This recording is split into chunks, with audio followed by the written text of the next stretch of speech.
Thanks so much for visiting Tina Butty on YouTube. Please don't forget to like and subscribe.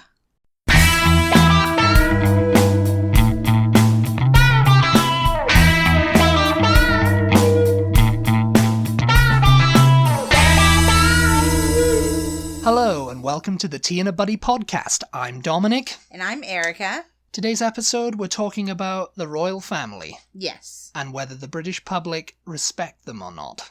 Yeah, this topic was requested by a follower. It was requested by a follower. We can't remember who now. It was a while back now. It was a while ago, yeah. It was pre-COVID times. Well, not for pre-COVID for us. I swear, you guys, I think that was one of the things that happened when I had COVID, was that my memory just I don't know if that's a symptom that anybody else has experienced. Where am I? But what am I doing here? I literally, just mid-conversation, my brain just goes completely blank. I have absolutely no idea what I was saying. That happens to the best of us, yeah. Eesh. But yeah, this topic was requested by a follower. Just basically wanting to know whether people in Britain respect, I guess, the job, the British position people, that the royal respect the work they do. Yeah. And I don't know. I mean, we put it out there quite last minute, didn't we? Yes. We're terrible, you guys. We're so very professional that, we're about to record a podcast and then we're like, we haven't done months of research into this one episode. We're like, we really should have asked some British followers that we have, for their opinions. And so we give everybody 5 minutes to reply and then, they don't. And so, well, yeah, we got a couple back. We got a couple of replies. Yeah. But this is mostly going to be our opinions. Obviously, my opinions based on the British people that I have met through Dominic. So, the ones I've introduced you to. Yeah. And just kind of what I've observed from television and just people online's general attitudes and stuff. So, yeah. I mean, what do you think, first of all? In your opinion, do British people respect the royal family? I say it's half and half. Really, yeah. It's split down the middle. Mm-hmm. Really, I think you think you see a general Republican attitude and republicanism. Meaning get rid of them, get rid of the monarchy, abolish it. Get rid of the royal family. Yeah, so Republican in Britain, it's always funny. Well, isn't it's it? not a party. It's not a party. It's just it has nothing to do with really conservatism. No. Yeah, it's like a republic. Mm-hmm. Yeah. Which I guess is what you call America, the Republic of America. Instead of calling it the United States of America, because it abolished the monarchy. Yeah. But really, you see a lot of people going, yeah, get rid of them, and moaning and groaning about them, and they're parasites and whatever, and they don't do anything, and whatever. Yeah. And then the other half is like, oh, love them, yeah, love a queen, love Charles, yeah, love Wills and Kate, love Harry and Megs, because they're someone to talk about. And someone to get into. You think that's the only... I don't think that's the only reason. Yeah, it is. Because you see, in Britain, they love a good gossip, and, that's what they're there for, So it's like, oh, what are they up to now, eh? No, knowing you... And of course, there's people like that, like my gran was a fervent royal supporter. She was a royalist. Okay, well, I wasn't thinking about your gran. I was thinking about your dad and other people that that I have met through you guys.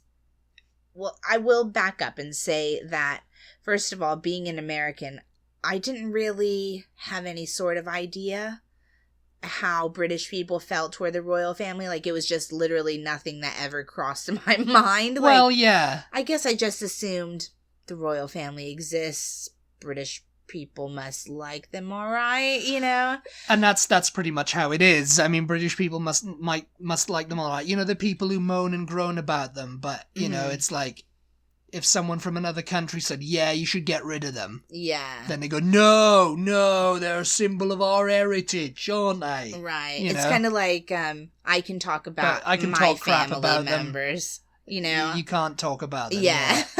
Razane, yeah, you know, Queen, lava.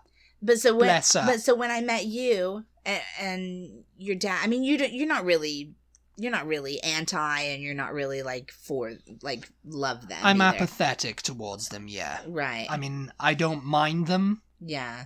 But, you know, if they suddenly decided to close up shop tomorrow, I wouldn't be like, oh no, that's a terrible... You wouldn't miss them. I wouldn't miss them, you know, because, I mean, I don't know them at the end of the day.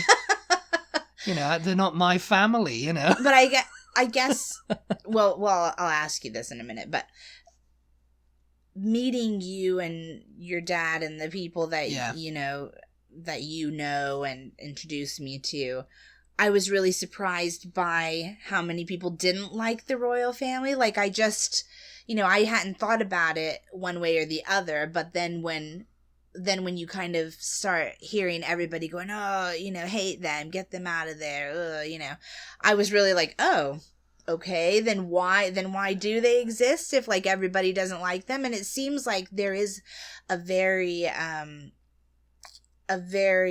strong, I don't know if strong's not the right strong word. republicanism. No, there's like streak. there's a large number of people who don't really care for the royal family. There's people who really hate them. Who really do not like them. Yeah, who want them out. Yeah.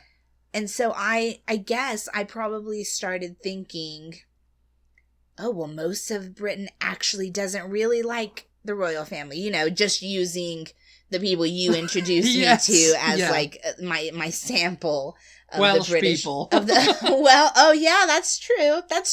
I didn't take that into consideration. Maybe that has something to do with it. I mean, if you're going to go with like the dukes and lords and ladies and everything of like, I don't know, Highclere Castle or whatever, you know, and they're very House pro. of Lords. Well, obviously they're very pro. They're like, oh yes, I used to go shooting with Charles. But I mean, when I was I do. a boy. Yeah. But I do see like online a lot of like anti-royal kind of stuff. Not anti, but just like the general British population. It seems like doesn't really care about them. Like they're just like, ugh, who cares? You know, they're nobody. They're, you know, whatever. But at the same time, then you have the royal wedding.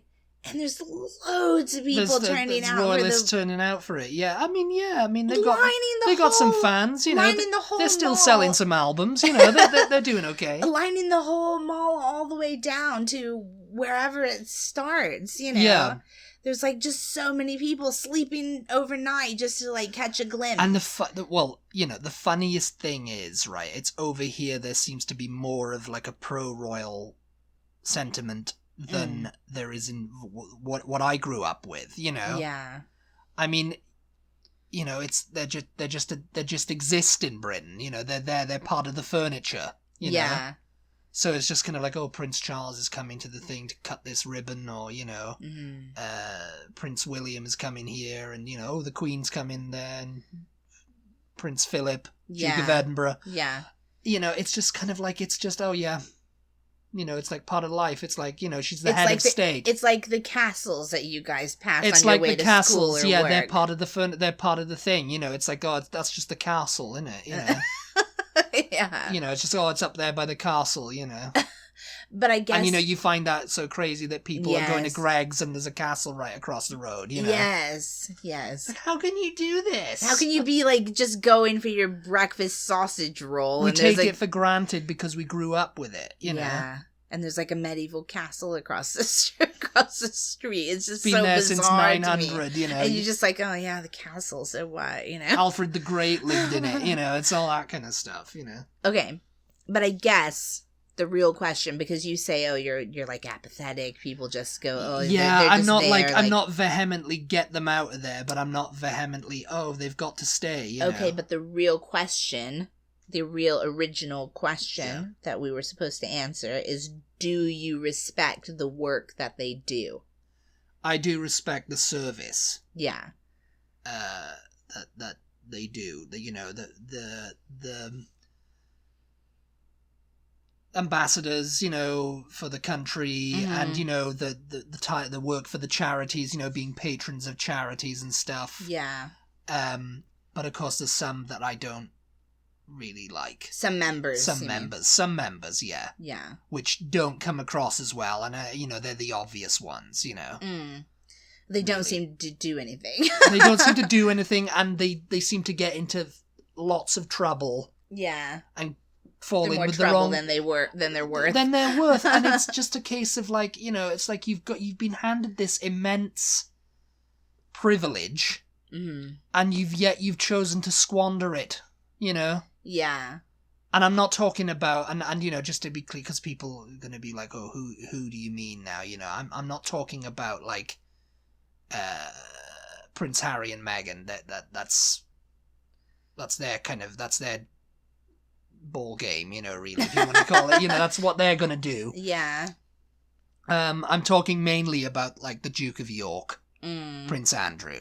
Yeah. And, he's old enough to know better at the end of the day. Yeah. I mean, I guess you could say Harry is too, and, Harry and Meghan are too, but it's like, I can understand how they don't want to do... They're not, they're not in line to the throne. Harry's not in line to the throne now, and he's even being pushed even further down. Unless something catastrophic happens, he's got nothing. He's got no responsibility, as it were. Yeah. Except to do his duty as a royal, which he just wants to get rid of.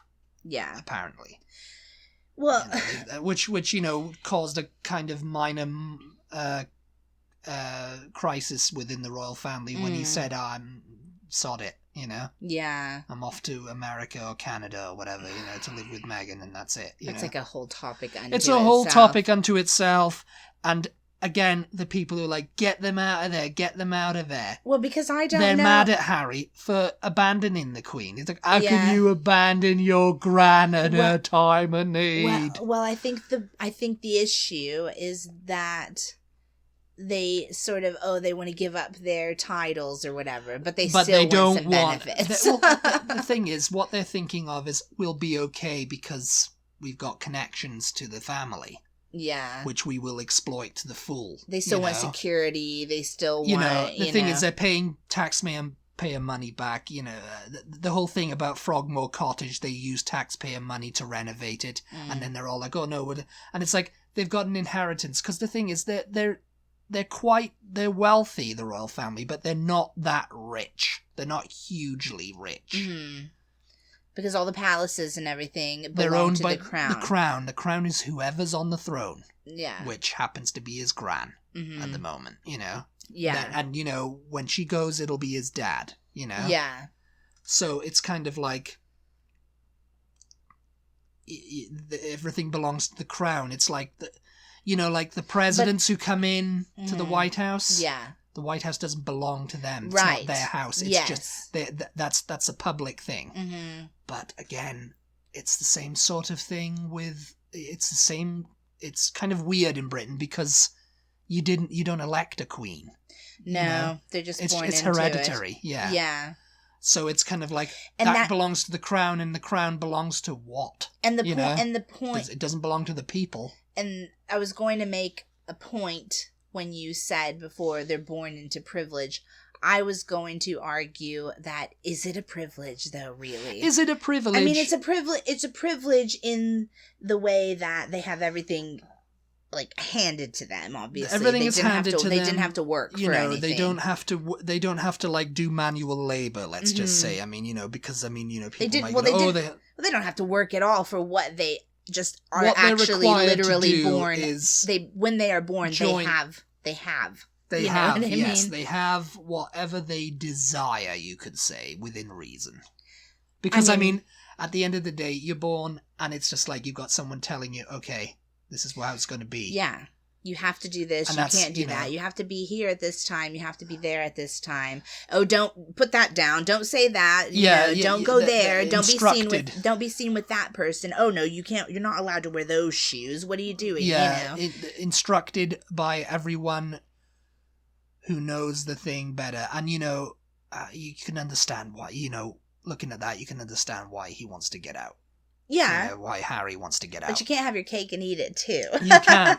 But the thing is, again, it's like, oh, I'm a celebrity already. The press know who I I am. thought you were going to say I'm a celebrity, get me out of here. I'm a royal family member, get me out of here. You know, there's your new reality show right there, Oh you know. my God. Who knows, in 30 years it might be happening, you know. Yeah. I'm a royal family member, get me out of here. I think that, sometimes I think that if Harry had been had been the elder, had been the one to inherit the throne, it might have gone that way because he's just that kind of personality. You know, Well, that being said, you know, he became that personality because he was the second. the spare. Yeah. Yeah. Explain the spare, just for any Americans who have listening who don't have any idea what you're talking about. You know, well, I mean, I don't know if they've changed the rules or whatever in the monarchy, but, you know, they have the kids and the firstborn is the one in line. Mm-hmm. And if you have a brother... It used to be the first boy The born, first boy, yeah. But now it's just... Now it's just the firstborn. Mm-hmm. Yeah. And the Queen changed it too. Yeah, they boy changed or it, boy or a girl now, yeah. because of everything, you know. And it's just like, but now it's the firstborn, and if you have another kid, he's a spare. Yeah. Just in case the firstborn dies. You have an heir and a spare. An heir and a spare. which is horrible. Yeah. To call your second and it's kid like, the spare. You know, it's like, oh, the spare. And so the spare gets to have all the fun. Yeah. And it's like, you know, that's how it was with Princess Margaret too. Mm-hmm. But I mean, Queen originally Elizabeth's sister. Queen Elizabeth's sister. Yeah. But the thing is, she wanted to be queen, but it's like and you know, Elizabeth, you know, was probably like, nah, you don't want to be queen, you just want to be Princess Margaret, you want to do what you want to do. Yeah. And I mean, that's what Harry wants to do, what he wants to do. Yeah. And it's like he can to a certain extent, because it's like, oh yeah, you we're not readying you for this role. Yeah. We're not readying you to be king. Mm-hmm. You're not going to be king unless something catastrophic happens, which probably won't, because now he's had what was the first child that William and Kate had? George. Yeah. So he's in line now. Then Charlotte. Then Louis. Charlotte's the spare, and Louis's the spare. Yeah. You know. Mm-hmm. So it's like if George has kids, boom, you know, on we go, unless something catastrophic happens, as I say. Right. Or if they decide, I don't want this, like Edward and did. abdicate, yeah. And then, well, I mean, that whole bloodline right there has, you know, just gone, you know, because it's like that. Elizabeth's dad, you know, they were fine. They were happy. They weren't meant to. He was the spare. He was the spare. They needed that spare tire. They needed that spare. Yeah. Because the wheels quite catastrophically fell off in 1936. And it's just, I mean, it's all documented. They were never meant to be. They were never meant to be. They were meant to be the extended family. Mm-hmm. You know? Yeah. Right now, if Edward had had kids, and his kids would have been in power or whatever, but, you know. Right. So they were destined for it, I guess. So what would happen, and I mean, I'm not implying that you're some kind of royal expert here. No, I haven't done much research on the royals, I'm afraid. But do you happen to know what would happen if Charles decided he didn't want it? Would it automatically go to William, or would it go to his sister? Well, I don't know if it would. I don't know what would happen. His sister's older than him in the first place, though, isn't she? So everybody thinks he's desperate to be king. Yeah. Everybody thinks he cannot wait. But after this long, I really don't think. I think what difference is it going to make? What difference is it going to make? Yeah, I mean, him being coronated and stuff, it's just going to be okay, you know. Yeah, I always wonder where people think. I mean, where people get that from, that he's so desperate to be king, you know? Because they, you know, it's that kind of like classic trope of like, can't wait to be king. I just can't wait to be king. You know, the Lion King. You know, it's just like that kind of thing. And it's like, after this long, you know, when she goes, he's going to be king for however long he has left. You know, really, which might be a while. You know, is he 70 yet? Oh. Yeah, I'm not sure. He's around your dad's age. Yeah, he's around 70. Yeah. So it's like, because people are all like, oh, well, it's just going to go straight to William when And it's just like, no. But you just, okay, so you don't know then what would happen if he said, If he said, nah, they'd probably have a freak out. Well, yes. And they'd be like, okay, yeah, we need to find someone to fill this role. Let's get George Lazenby, you know. But I wonder, I mean, would it then go on to William? It probably, it shouldn't really, should it? It shouldn't. I mean, I don't know if they probably just think, oh, you'll have to talk to the royal guy who drafts all this. and like fantasy football. Like drafting your teams for fantasy football. Yeah, that's probably a case of like, oh, we have to emergency royal protocol 57C, you know. Yeah. In the case of emergency, we have to... Because Andrew's next then, isn't he? Because they've already skipped Anne. They would do everything they could to keep him out of there. Oh, jeez. They'd probably go straight to Edward for Edward. Yeah. They go, Edward, please. Yeah. Because can you imagine if Charles was like, nah, give it to Andrew? Yeah. It's like, yeah, the coronation's going to be in the Pizza Express, is it? Oh, jeez. But it seems like it wouldn't go, you know, because I've heard people say that before, like, oh, well, Charles may just pass it right on to William, you know, and just let it, like, skip over him. But I don't think he has the luxury to decide that. He has the luxury to decide it. And no, he'll be invested, you know, or coronated, as I should say, you know, because he was invested as prince in 1969. But I think as a punishment to his line, if he decided he didn't want it, they would not pass it on to William. No, it would go to the next it would go to the kid, next right? brother, It would go to his next sibling. Yeah, it might even go to Anne with the thing. It might just go, yeah, okay, Princess Royal, you're up. Yeah. But so you didn't think this was going to happen, did you? Right. So then her kids would be next in line. Yeah. What's her... They might surprise everyone when the Queen does and goes, oh, actually, Anne's going to be Queen now. Oh my God. Princess Royal Anne's going to be Queen. And people will be like, who's that? Yes.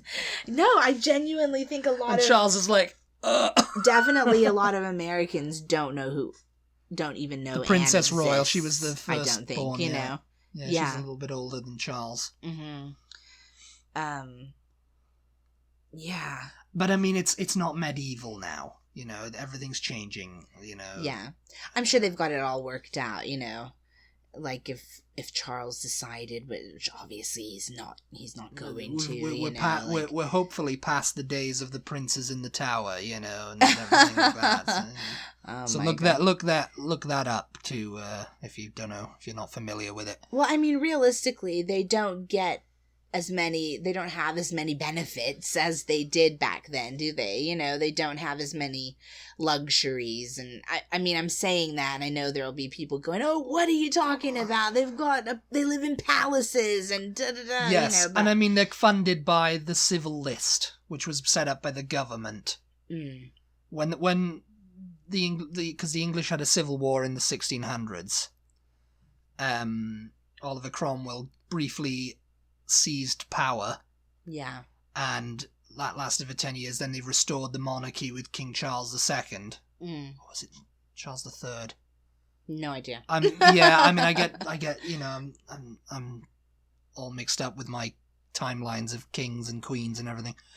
But when it was, you know, that's the funniest thing because, you know, France had a revolution, got rid of their king. Mm. They've been a republic ever since. Yeah. You know, since Napoleon took over and everything, you know, but and other places too, like Russia did it, England did it, and then decided we'll have them back, you know. It's actually, you know, it was that kind of like the softness. It's like, okay, so you know, we'll have it back, you know. Yeah. Because I mean, wonder, are they the only country that where that's happened? I'm sure not. I'm sure not. I'm sure it's happened in other countries too, but maybe not. Maybe I'll have to look that up. Another thing, you know, we'll have to look up. But the continuation of it, you know, they decided we're going to have a parliament and a prime minister. Right. And that'll be the governmental power. Mm-hmm. And, you know, you'll just be the king or the queen, yeah, whatever, and you can just be you can just be subservient to us now, the people. We wanted you out, you know, yeah. first of all. And we'll let you stay in power, but you're going to do what we tell you to do. Yes, exactly. Yeah. That's exactly what it is. It's like, you know, basically taking away the power from Or her. I say, stay in power. They don't have any power, really, do they? They have certain powers that a head of state has.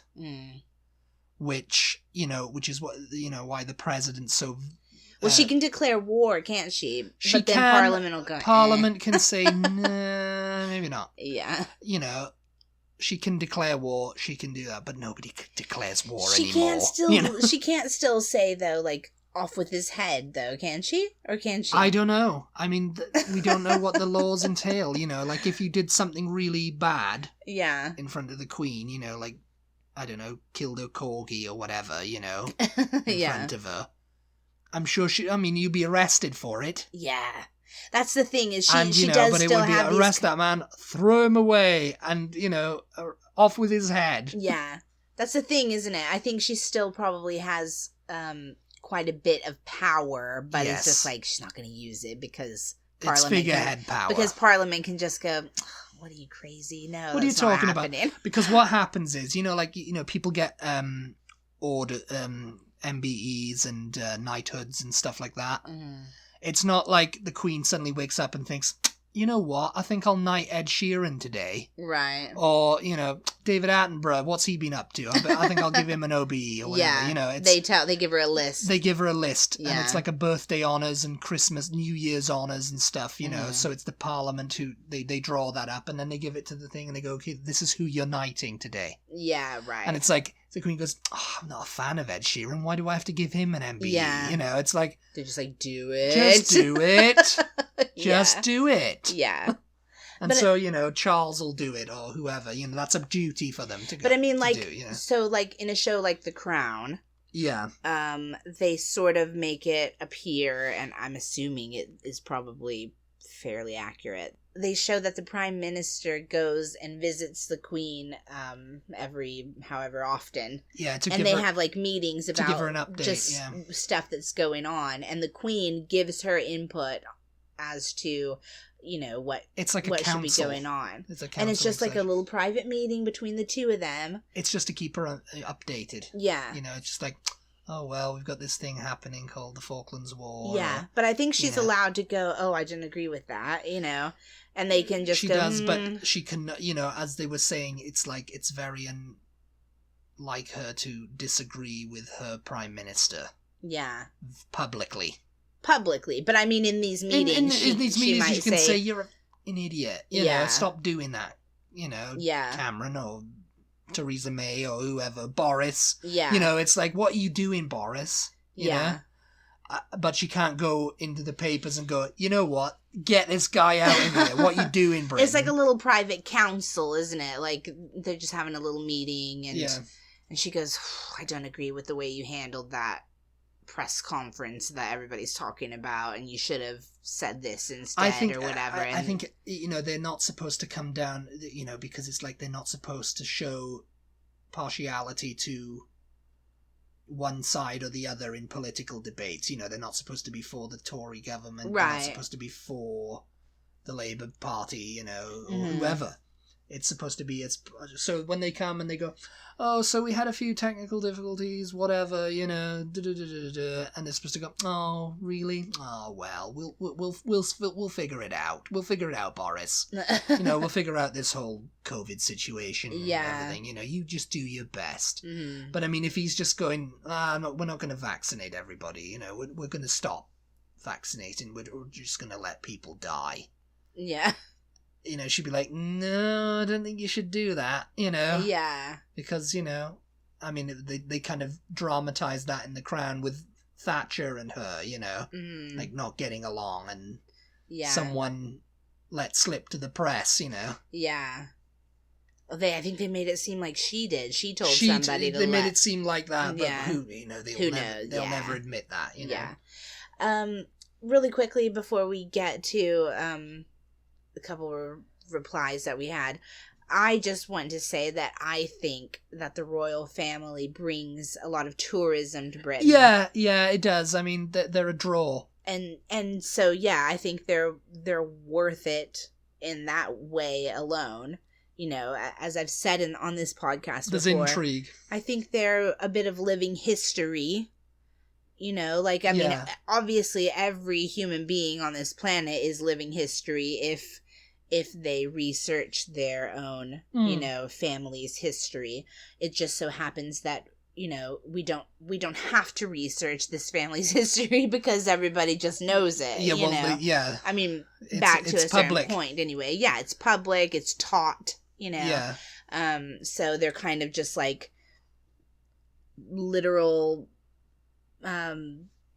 things you can look at. Literal things. I'm not expressing myself very clearly, but you know, they're figures of actual history. Yes. You know, they come from a long line of you know, like, you know, not directly descended from Henry VIII and everything. Directly you know. descended from Queen Victoria. At Queen least. Victoria, at least, yeah. I don't know how it goes before that, but yeah, but yeah, I think the tourism. I at the same time I understand the British people not appreciating having to pay for their lifestyles, you know. But I think it's something like 88 pence a year or something, isn't it? Per person. It's like, really, can you? I mean, you know, they've probably upped that to £1 now, but you know, if they got rid of the royal family and knocked all their palaces and stuff down, like, I think, you know, there wouldn't be much of a savings cost. No, there wouldn't be as much of. I mean, there would still be interest, I think, in Britain for people around the world, but I really think that the fairy tale lifestyle, you know, because they're the only royal family anybody can really name around the world, you know. Well, yeah, I'd say they were the most famous royal family in the world, because I mean, Denmark has one, you know, and there are Spain has one too. Yeah, there are still royal families in other countries that I think people are unaware of, actually. And I just think that, you know, they're worth it for the tourism alone to just keep them around. Yeah. But yeah, we had a couple of replies. To our last minute query. Yeah, we asked, do you respect the royal family? Why or why not? And you know, we just had someone say some yes, others no. So I guess that means members of them, you know. Yeah, and I think we can probably guess which ones. Yeah, yes. Which ones no, anyway. And another one was, as people, some of them. The Queen especially has given remarkable service to the country. As an institution and as hereditary head of state, absolutely not. Just the suggestion that people are born royal and therefore better than everybody else is completely against everything I stand for. I mean... So, you know, it's like, as a person, it's like, I respect your years of service, you're like a veteran now, you know, you're a veteran. But, you know, as an institution where, you know, you're born and instantly, you know, you're better than Tom, Dick and Harry. But I mean, are they not Harry, but, you know. You know, I think that's subjective, though, whether anybody thinks that they're better than anybody else. It's kind of like, oh, well, I'm royal, you know, so I've got to go through and I've got to get to the front of the line. And I've got to, that's what I mean, you know. It's like everyone's born equal with equal rights. Yeah, surely. But this person, some are more equal than others, as the famous saying from Animal Farm, George Orwell goes, you know. Right. And it's like, that's kind of like, you know. But they've been ordained by God, haven't they? You know, so God ordained by God. God himself has said that's Henry VIII stuff. That is. God himself has said that this is the most important family in the land. This is the one you should look up to. Yeah. On Instagram, so neither here nor there, to be honest. Yes, they bring in up to £1 million. But as an entity, I feel they're pretty much a symbol of former glories. Well, yeah. That's true, you know, it's like, oh yes, during the war they were very popular, the royal family. It was like, oh yeah, very national pride and everything, you know, like the king. And, you know, I mean, it goes way beyond the war. It goes way back to the British Empire. Yeah, the British Empire. Oh yes, the British Empire. Taking our country back. Which is what's going to happen with Brexit. We're going to start taking over the world again. Isn't Is that's the idea? That's the idea. We're gonna have Boris and sending out Andrew to take over people. Oh my god. But yeah, no, I think that's very, very accurate. I mean, I think that's my whole point when I say that they're worth it because they bring in tourism. That's the draw, isn't it? That they're living history, that they're symbols of past glories. Yeah, and they are. And I think that I think people find that interesting, though. Really, people not from Britain. Yeah. I mean, obviously over here, people are like, oh, fairy tale, castle, just a go prince and princess, and you know, it's kind of like, but. So I think that they don't necessarily deserve respect for just being who they are. Yes, because, instantly stepping out of the palace, and yeah, because they're just people, aren't they? But. As you mentioned, they do a lot of work for charities. Yeah. Things like and that. Some of them work tirelessly for it, so, it's like, engagements. The Princess Royal, I think she's the busiest royal, And Princess Royal is... Princess Anne. Yeah. Yeah. So I think they deserve some respect, for the work that they do. Anyway. Yes. Well, what do I know? I'm American over here. Anyway, I think that kind of covers everything. I think so, yeah. We hope we answered your we hope we covered this topic well. Hope, I mean, I know it was a little bit. But, you guys, as we always say, this is the point of this podcast is just to have a discussion. Like, we hope you're not coming here to learn the be-all and end-all of any topic whatsoever. Yes. Because, we're just having a chat over tea and a buddy, aren't we? Yeah, we are. So, we don't know anything more about anything than any of the rest of you do that are having a chat over a meal or a drink, But we hope we're entertaining nonetheless. Yes. If we've been entertaining, we've done our duty as royals. Yes. If you guys are unaware, it just came to our attention recently that we apparently don't really mention that we're on social media often enough. Oh, yeah, we're on social media. Instagram. We're on Facebook, we're on Instagram, we're on Twitter. Everywhere we are at T-Butty, T-E-A-B-U-T-T-Y. So if you want to engage with us on any of those social media platforms, you can find us there. And I guess maybe we'll try to start mentioning that more often for those of you who are just kind of tuning in late in the game. We've done over 200 episodes now. Yeah, I think, this is the 218th, I think. Oh my gosh. You guys. Thank you so much. We're well on course for 300. As always, for tuning in. We really appreciate your support, and we will talk to you next time. Goodbye, everybody. Bye.